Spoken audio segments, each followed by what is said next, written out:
वचनीयम प्रेम स्वरूपम। आज तक प्रेम क्या वस्तु होती है इसको वाणी के द्वारा कोई बतला ही नहीं सका है।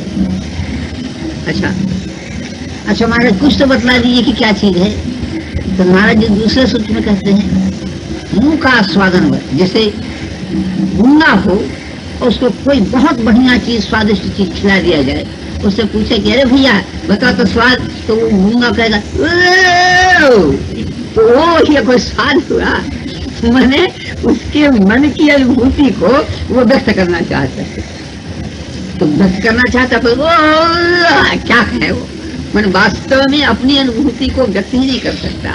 प्रेम का स्वादन जो करता है, जिसको थोड़ा बहुत भी अनुभूति है, उसके संबंध में थोड़ी बहुत भी अनुभूति जिसको है, वो प्रेम के संबंध में बतला ही नहीं सकता।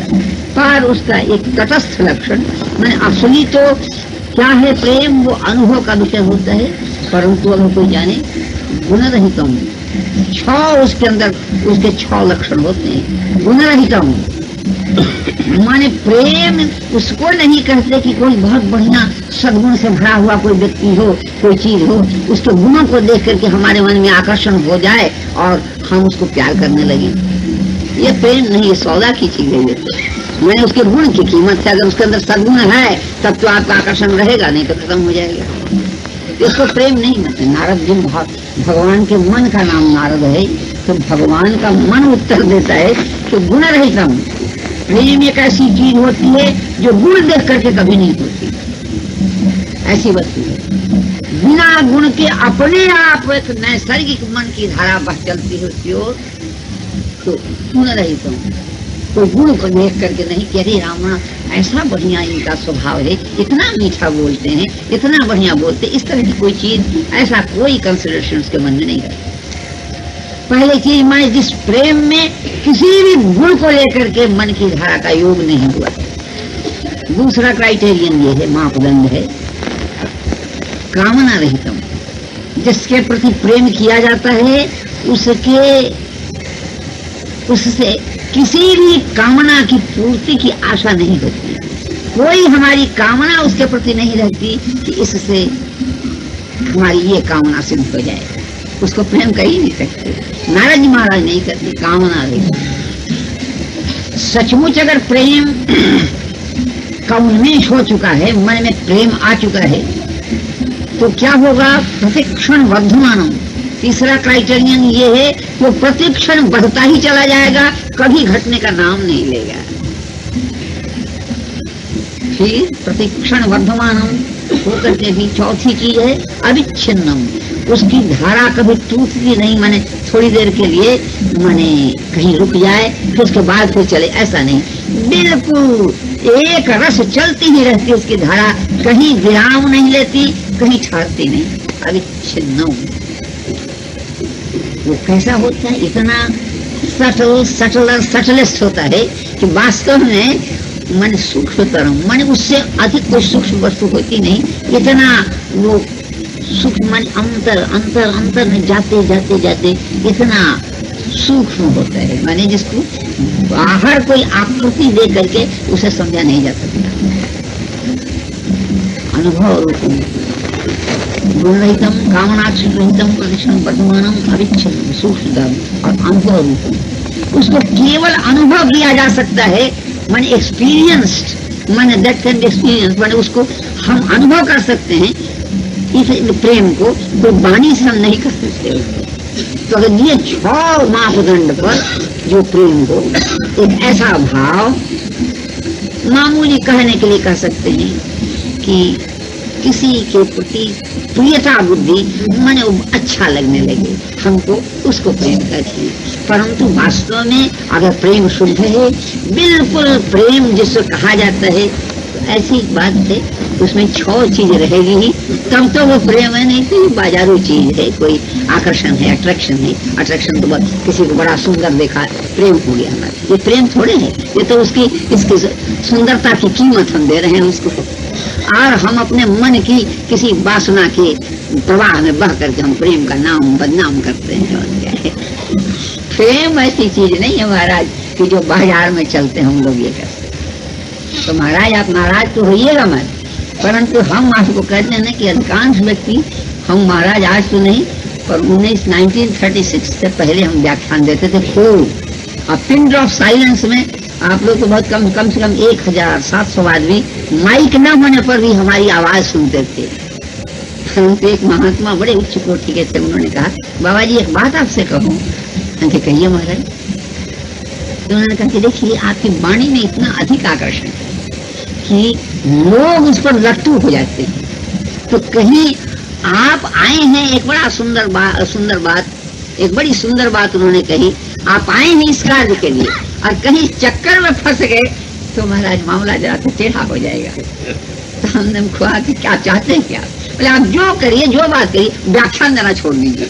हम कहा अच्छा तो मैं अंतिम व्याख्यान दे आता हूँ।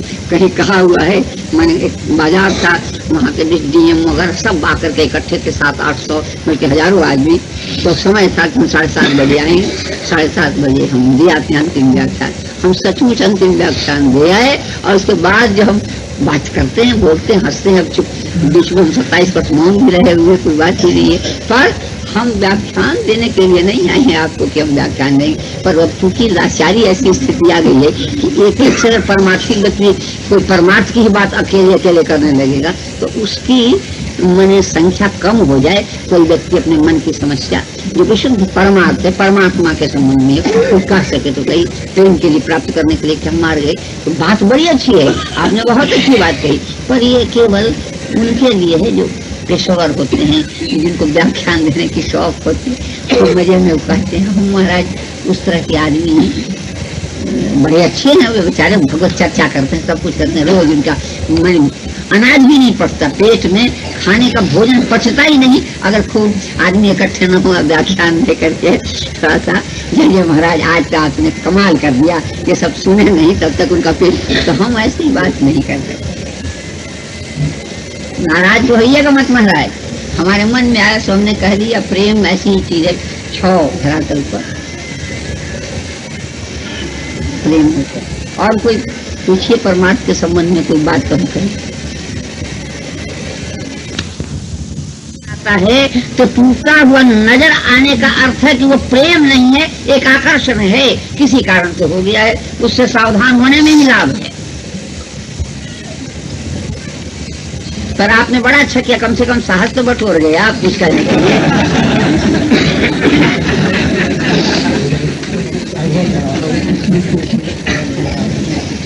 भागवत से श्लोक ये ठाकुर जी वृंदावन के मेरा रास बिहारी थे, बड़े हम पर कृपालु हैं। इनका कहना है, अभी थोड़ी देर पहले साथ कही कि तुमने वही बात है, इन्होंने कोई किसी दिन हमने कही होगी कि वास्तव में जो परमार्थ के पथ में चलता है उसके अंदर 7 प्रकार की चीजें मन में रहती है, इसमें सब आ जाएगी। मैंने अच्छी बुरी सब, मैंने बुरी तो क्या है, मैंने उसके परमार्थ में चलने पर 7 चीज उसके अंदर रहती है। प्रायः ये लागू कोई बिरला कोई हो, किससे अलग कोई वस्तु बतलावे तो हमारी धारणा है कि हम सोच समझ के इसी 7 के अंदर खतिया देंगे जो कि मैं कह रहा हूं। भागवत समाप्त करने से पहले, भागवत बंद करने तो भागवत वक्ता महाराज सूत ही कहते हैं कि देखो अब स्मृति कृष्ण पदारविंदयो, भगवान को निरंतर स्मरण करने वाले के लिए 7 बात घट कर रह जाती है। मैंने 7 बात उसमें आए बिना नहीं रह सकती। भगवान को निरंतर याद रखने वाले के जीवन में ये 7 बातें आकर ही रहेंगी, माने उनके भीतर इनका प्रकाश होकर ही रहेगा। निरंतर चिंतन के प्रभाव से पहली बात क्या होगी कि क्षणोप्य भद्राणी, उसके सारे अमंगल अपने आप नष्ट हो जाएगी।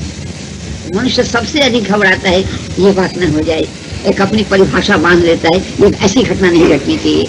तो उसके लिए भागवत वक्ता बतलाते हैं कि तुम भगवान का निरंतर चिंतन करो, तुमको केवल एक काम करना है, तुम्हारे 7 चीजों की उपलब्धि हो जाएगी। क्या? पहली चीज जो सबसे अधिक घबराहट की चीज होती है, मनुष्य अमंगल से बड़ा डरता है, हमारा कोई अमंगल न हो जाए।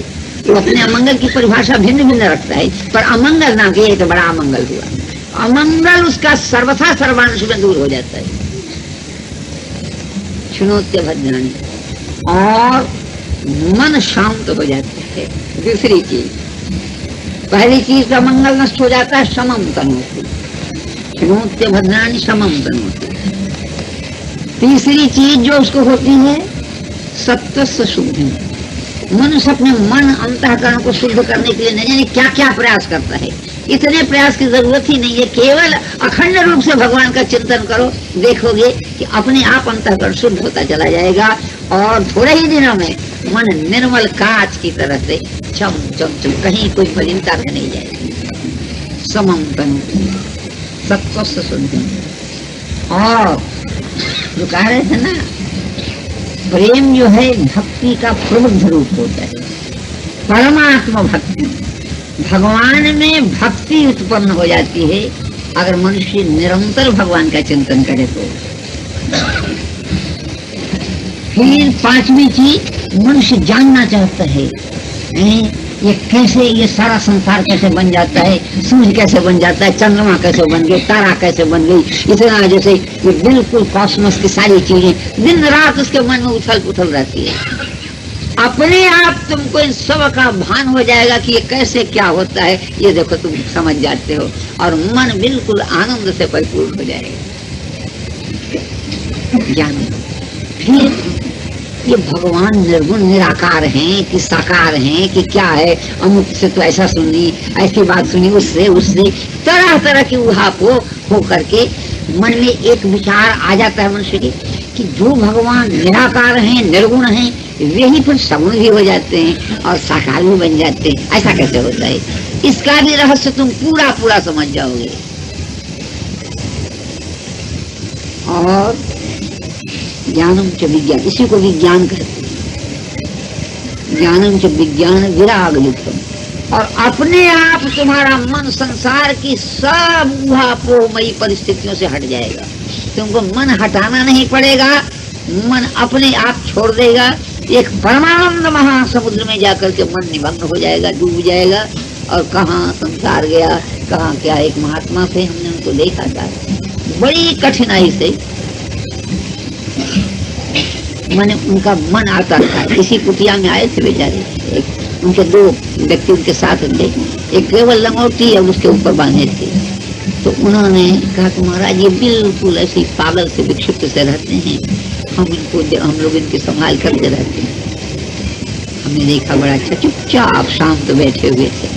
अचानक क्या हुआ, हमने देखा कि अच्छा देखो इनके अंदर जो यानी एक स्थिरता है, एकांतता है, वो सरस एकांतता है, मन रसमयी मन ये जो वृत्ति की स्थिरता है कि बिल्कुल नीरस भाव से, जैसे कई प्रकार की भाव समाधि होती है। तो उसके लिए हम जरा सा थोड़ा बहुत संगीत जानते हैं, तो हमने गुनगुन करना शुरू किया। एक आध मिनट गुनगुन करते ही न जाने कैसे क्या हुआ, उनके चित्त में वो झट से आकर के हमारा कंठ उन्होंने पकड़ा। ऐसे मुंह करके हम लोग हमारे कुटिया में जैसे घबरा गए कि इन गला मोस लेंगे क्या। हमने कुछ आप घबराइए, चुपचाप देखिए। अब हमने फिर अपना स्वर छेड़ा जैसे, तो जैसे जैसे वो इस प्रकार पागल की तरह से करने लगा। व्यक्ति महात्मा जी थे, हम महाराज देखा सचमुच सच्चा सरस भाव समाधि में मैंने जाने वाला व्यक्ति है। करीब 15 मिनट में जब तक ये अपना स्वर छेड़ता रहा, वो जैसे कण कण हिलता रहा, वो यूं यूं यूं करता रहा। फिर धीरे धीरे धीरे जब हम धीमे करते करते जब उतरे, अचानक महाराज की बाग उधर खुली हुई थी, भगा वहां से। आज बेचारा परिवार छोड़े, वो दोनों के बेचारे उसके पीछे दौड़े। उधर अनानास का खेत था, उसके अंदर कोई तरह से कुआं बच गया, बेचारा भगा कुआं में घुसा। जैसे तैसे पकड़ के उनको लेकर के जैसे सब उन्होंने शांत किया। हम देखा कि भाव ऐसी मतलब ये है कि तुमने जो कहा ना, तो 7 चीज ये है कि भैया 7 चीज एक चीज से आ जाती है, भगवान की स्मृति रखना है, निरंतर याद करना। और कहीं महाराज को प्रश्न चिन्ह को करना हो तो करिए, नहीं तो बड़ी देर हो गई। याद के कुछ तरीके, याद के कुछ तरीके बताएं। क्या याद के तरीके? पूछते हैं ना कि अगर हम आप कृष्ण चैतन्य महाराज, हम अगर आपको याद करेंगे, आपको हम याद करने लगे, तो हम पूछने जाएंगे कि महाराज हमको आप याद के करने के तरीके बतला दीजिए। जब सवाल पढ़ने से पहले खूब सोच के देखिए, अगर हम याद करने किसी को हम याद करें तो वो कोई मना करेगा कि हमको तुम क्या तरीका मैं बतलाऊंगी, ये तरीका बतलाता हूँ। माने ये जितने प्रश्न बनते हैं वो वास्तव में गंभीर स्तर में न जाने के कारण प्रश्न बनते हैं। हम याद करें कि तरीके क्या सीखेंगे, और अगर तरीका पूछते तो एक ही तरीका है जो प्रिय लगता है ना उसकी याद अवश्य आएगी, बिना चेष्टा की वो याद आती ही रहेगी, याद भूलेगी। याद करने की तरीके नहीं होते, उसकी सब चीज अच्छी लगेगी, उसकी बातें अच्छी लगेगी, उसका नाम अच्छा लगेगा, उसका बोलना अच्छा लगेगा। कभी मिल जाए तो, न मिले तो कहाँ है वो उसका मन कल्पना, उसकी बातें मन में कल्पित होती रहेंगी। याद करने के तरीके नहीं होते। ये तो बात क्या है कि जैसे पोथी पढ़ पढ़ के हम लोग एक साधना करने चलते हैं तो तरह तरह के बने ऐसे करते हैं। हम अगर जीवन में व्यावहारिक ढंग से परमात्मा की ओर जाने की बात सोचे तो बस ध्यान में सब बात अपने आप आ जाती है। एक महात्मा थे, अब कहने में बड़ी देर हो जाएगी, मैं समझे ना कि देखिए हम बहुत ही सूखे आदमी हैं, शुष्क। माने आप लोग जैसे कई आदमी महात्मा बड़े, उनको प्रश्न पूछे बड़े आदर से, आपको बहुत से प्रश्न का उत्तर देंगे। हम देखते हैं कि आपको क्या उत्तर देंगे, आप मौलिक रूप से ही जैसे कहा ना किनारे के पानी में छप छप कर रहे हैं, बोले गंगा जी में नहा रहे हैं, गंगा जी में नहा रहे हैं, गंगा जी में जय गंगा। ये छोटा जो है सुल्तान का लड़का बोले बस छल छल करके बस गंगा जी नहा रहे। तो भैया तुम टब में नहा रहे हो यार, गंगा जी में नहीं नहा रहे। तुम्हारी आंख में ऐसे ही है। मतलब ये है जी, हम ये प्रश्नोत्तरी करने के लिए हम तैयार हैं। हम समझ में आएगी तो हम बात करें, सीधे बतला देंगे कि हम नहीं जानते भैया, किसी अच्छे व्यक्ति से जाकर के पूछो, कोई बहुत अच्छे काबिल आदमी से जाकर पूछो, पढ़े लिखे आदमी से। हम थोड़ा पढ़े लिखे हुए हम अपना काम चला लेते हैं किसी अच्छे बात से जाकर। ये सब जो तरीका सीखने की वृत्ति है ना, ये सब जब तक कि मन भगवान को पकड़ता नहीं तब तक तरीके सूझते हैं। हम कहते हैं कहीं हमको कोई प्यारा लगे, किसी के प्रति हमारे मन में आकर्षण हो, उसके तरीका पूछने जाते हैं कि भैया जी आप बतलाइए किसी आदमी को याद करने का क्या तरीका है। अब याद करने का तरीका क्या है, वो बस याद है और क्या, कुछ नहीं। ये देखा देखी साधे योग चीजें काया बड़ रूप। हम लोग जीवन में व्यावहारिक नहीं, सच्चाई भीतर बाहर अगर एक हो, मन ऐसा रहे तो फिर प्रश्नोत्तरी का कोई अवकाश ही नहीं होता। जयदयाल जी उनका बड़े अच्छे महात्मा थे, तो वो कहते थे, एक बड़ी सुंदर कहानी कहते थे कि कल्पित कहानी कहते थे कि एक जाट था, जाट होते हैं ना, तो वो एक मंदिर में, क्या बात है, शांति बनाए रखें, वो जाट था बेचारा, एक मंदिर में जा करके मैंने कोई नौकरी करता था, गाय आदि बैल आदि जो जानवर थे मंदिर में दूध देने वाली जो गाय थी उनकी सबकी सेवा करता था। तो उसको बहुत ज्यादा शौक थी। बजा कितना यार बताओ, 10 मिनट से अब ज्यादा हम 6:11 समय है। अच्छा 6, 11, 10। तो क्या हुआ, मंदिर जी के पुजारी जी से रोज जाके कहता, हे दादा, ये दादा हमको कोई भगवान का मंत्र बतला दे, ये दादा मंत्र बतला दे। पुजारी जी बेचारे सुनते, ये जाट है, न पढ़ा है न लिखा है, ये दादा पुजारी जी का मंत्र बता दे बता दे दादा। रोज पुजारी सुनते। एक दिन पुजारी जी झल्लाहट में थे, किसी कारण से कूद हो गए थे, उसी समय से कहा, ये दादा हमको मंत्र बतला दे। उनको बहुत गुस्सा आया, अच्छा मंत्र बतलाते, सुन लो।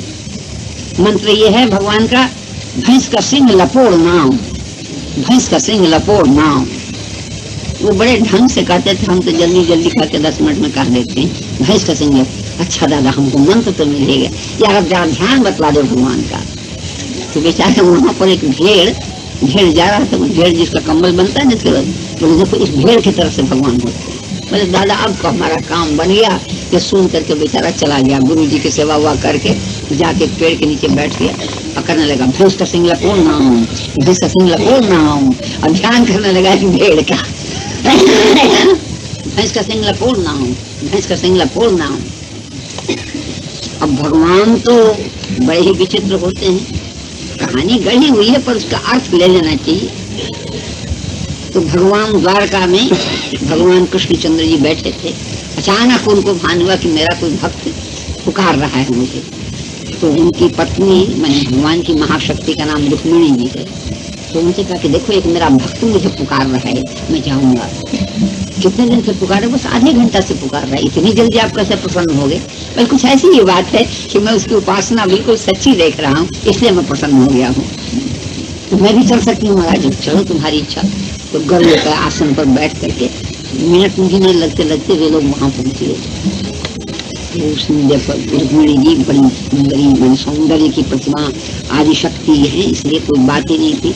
आके उन्होंने देखा कि एक बेचारा जाट बैठा हुआ, भैंस का सिंह लपोड़ नाम, आंख बन के भैंस का सिंह लपोड़ नाम, भैंस का सिंह लपोड़ नाम, भैंस का सिंह लपोड़ नाम। तो उन्होंने कहा महाराज ये क्या कह रहा है? मुझे जाकर पूछो इससे कि क्या कह रहा है। तो रुक्मिणी ने जाके पूछा कि महाराज आप किसका नाम जप रहे हैं, किसका मंत्र जप रहे हैं, किसका नाम? तो उसने आंख खोल के देखा, बड़ी रूपवती स्त्री है। तो उसने देखा कि ये माया है, डाकिन आई है हमारे पास, वो भगवान की शक्ति महाशक्ति आई है हमको गिराने, हमको जांच करने। फिर आंख बंद कर ली, भैंस का सिंह लपोड़ नाम, भैंस का सिंह लपोड़ नाम। ये भैया तुम बतलाओ ना किसका कह रहे? बार बार पूछते पूछते उसको बहुत जोर से गुस्सा आ गया जाट को कि तंग कर रही थी। जैसे बड़े जोर से गुस्से में भर के उसने कहा तेरे खसम का नाम। अब तो रुक्मिणी जी ने कहा कि भैया इसको पता तो है ये तेरे खसम का नाम कह रहा है। आई भगवान के पास महाराज, वो इतना तो का बोला कि तुम्हारे खसम का नाम है। तो मैंने कहा था ना, वो तो गुस्सा में कहा था। भगवान ने कहा अच्छा तो और जाकर के पूछो कि देखो कि उसके अंदर कोई ज्ञान है कि नहीं है, कि ऐसे ही कर रहा है। कहानी है परंतु ये जीवन का बड़ी महासिद्ध तंत्र थे, उन्होंने कही थी। एक मतलब उनके मुंह से हमने सुना था, वही मैं कह दे रहा हूँ।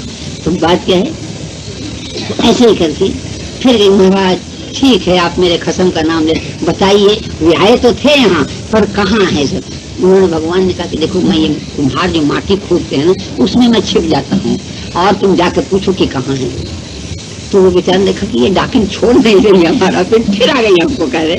फिर आँख खोली उसे ये फिर आके बंद कर ली। करते करते करीब 5-7 मिनट तक महाराज वो आए तो थे, कहीं आप बतला दीजिए कहाँ है वे। तो उसको बड़े जोर से गुस्सा फिर आया। तो मारवाड़ी भाषा में गड्ढे को यहाँ मट्टी खोदते उसको खंडेरा कहते हैं। तो गुस्सा में जैसे कुछ कहने कि वो कहाँ है, तो कोई कह रहे गड्ढे में है जाओ। तो उसने कह दिया कि खंडेरे में है तेरा खसम जाओ। अब तो उसको महाराज वो यही जानते है कि आप यहाँ छिपे हुए। बोले अभी तो और चलो क्या क्या देखते हैं, देखते हो चलो। आए भगवान, बड़ा सुंदर भगवान का रूप होता ही है। तो उन्होंने कहा कि ए भैया तुम मेरा नाम जप रहे थे, मंत्र जप रहे थे ना, तो मैं खुद देखने आया हूँ, तुमको दर्शन देने आया हूँ। आँख खोल के देखा एक बड़ा सुंदर माने व्यक्ति है। तो देखा कि हमारे दादा ने उसके गुरु जी को बताया था कि भेड़ की तरफ से बड़ी जोर से 2-3 दफे पूछा, अरे चल चल तेरे जैसा भगवान बहुत देखा, भैंस का सिंह लपोड़ना, भैंस का सिंह लपोड़ना, भैंस का सिंह लपोड़ना। बहुत कहने के बाद फिर उसने कहा अरे भाई थक गया, बहुत बड़े जोर से डांटा उसको। तो उन्होंने कहा कि देखो रुक्मिणी अब हम भेड़ का रूप धारण करते हैं। तो भेड़ बन गए भगवान। और उससे कहा कि देखो देखो भैया मैं तुम्हें दर्शन देने से देखा कि ये भेड़ आएगी। तब उसने हाथ जोड़ के कहा महाराज आपने बड़ी दया की, ऐसे की सब तरह से करके। फिर भगवान ने क्या कर रहे हैं महाराज जाते हैं आप प्रश्न पूरा है, एक मिनट ठहर जाइए, एक मिनट ठहरी जाए, ये प्रसंग पूरा है। सिंह लपोड़ नाम कर रहे ऐसे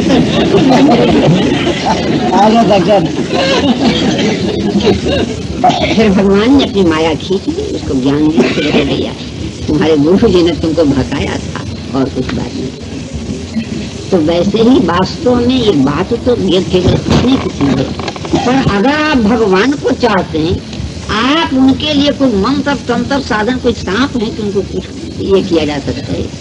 आप जो भी उपाय कर लीजिए, अगर आपके मन सच्चे मन से आप उनको पुकारेंगे, जैसे आप उसका उपाय बतलाइए, तो किसी भी उपाय से आप उनके साथ संबंध जोड़िए, वो हाजिर हो जाएंगे कि चलो भैया तुम क्या चाहते हो। उनको पता लग जाएगा उसी क्षण कि जिस क्षण आप उनकी ओर बढ़ना चाहेंगे।